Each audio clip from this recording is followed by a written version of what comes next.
Selamat sore, salam sejahtera bagi kita semua. Perkenalkan, nama saya Maria Yulita Dewa dengan NIM 08524006 dari program studi Pendidikan Bahasa Inggris Fakultas Keguruan dan Ilmu Pendidikan Universitas Nusantara. Pada kesempatan kali ini, saya akan menyampaikan tanggapan kritis terhadap sebuah jurnal ilmiah yang saya pelajari. Berikut adalah identitas jurnal yang menjadi bahan kajian saya dengan judul Peluang dan Tantangan Pendidikan Karakter di Era Digital. Penulis Triyanto, tahun terbit 2020 dengan jumlah volume dan edisi volume 17 nomor 2 halaman 175 sampai 184.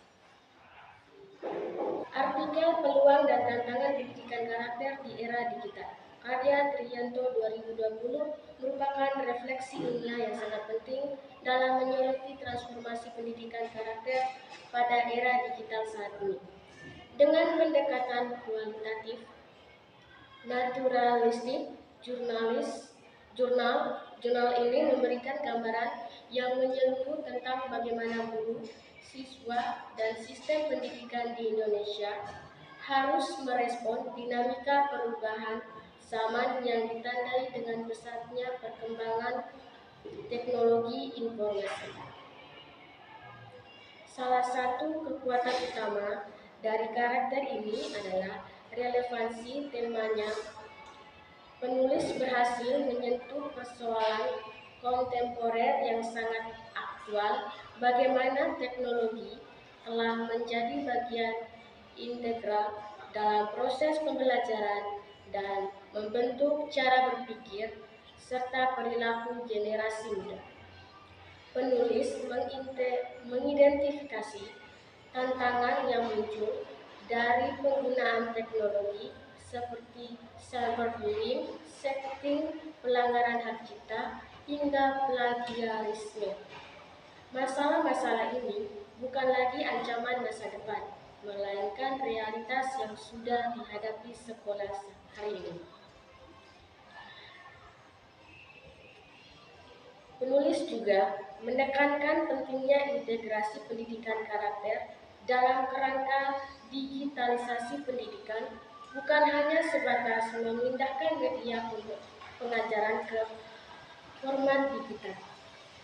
Penekanannya bahwa pembelajaran karakter digital tidak boleh disederhanakan hanya sebagai penggunaan alat digital di kelas, tetapi harus menjadi bagian dari strategi pendidikan yang menyeluruh, menunjukkan pemahaman mendalam terhadap urgensi pembaruan pedagogi.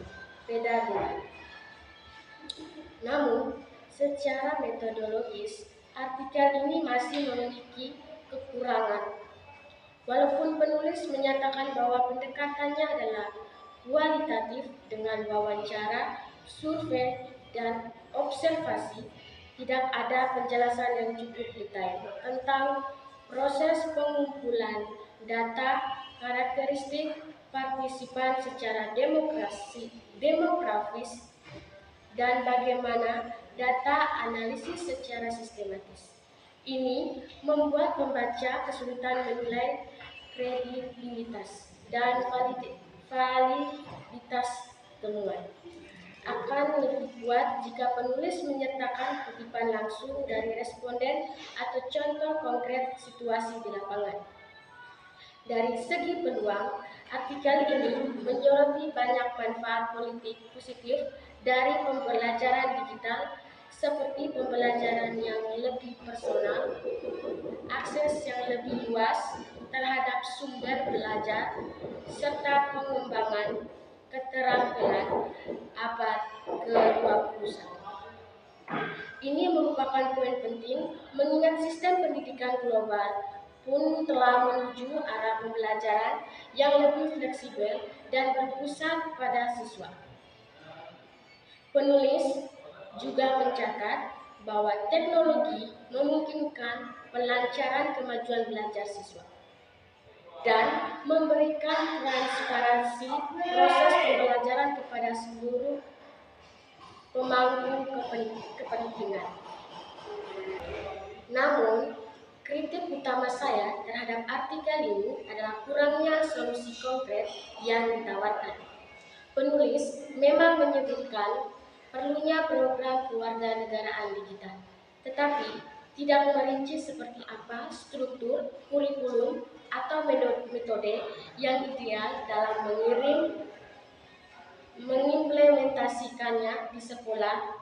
Selain itu, meskipun artikel membahas banyak tantangan, seperti rendahnya kompetensi digital guru dan berkendala infrastruktur, tidak ada usulan sistematis untuk mengatasinya. Satu aspek yang terlewat dari pembahasan adalah keterlibatan orang tua dan komunitas sebagai elemen penting dalam pendidikan karakter di era digital. Penulis hanya berfokus pada guru dan institusi pendidikan formal.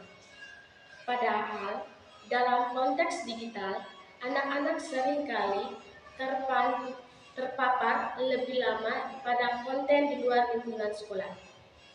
Kolaborasi antara sekolah dan orang tua untuk membangun kesadaran digital seharusnya menjadi bagian dari strategi pembelajaran karakter. Selain itu, penulis belum secara memadai membahas tantangan sosial emosional yang dialami siswa dalam pembelajaran digital. Beberapa penelitian menyatakan bahwa pembelajaran online dapat menurunkan interaksi sosial, menyebabkan isolasi, dan mengurangi empati karena minimnya kontak langsung antar individu. Hal ini sangat relevan dalam konteks pendidikan karakter yang selama ini mengandalkan relasi internasional dalam membentuk kepekaan moral siswa. Penting juga untuk dicatat bahwa tantangan terbesar pendidikan karakter di era digital bukan hanya pada aspek teknis, tetapi juga pada ketidaksiapan budaya dalam menyambut perubahan. Sekolah masih banyak yang terjebak pada model konvensional dan perubahan ke sistem digital tidak selalu dibarengi oleh perubahan paradigma pendidikan. Oleh karena itu, pelatihan dan penguatan kapasitas guru, pembuat kebijakan, serta komunitas pendidikan menjadi keharusan yang mendesak. Secara keseluruhan, artikel ini memberikan pemetaan awal yang baik atas tantangan dan peluang pendidikan karakter dalam dunia digital.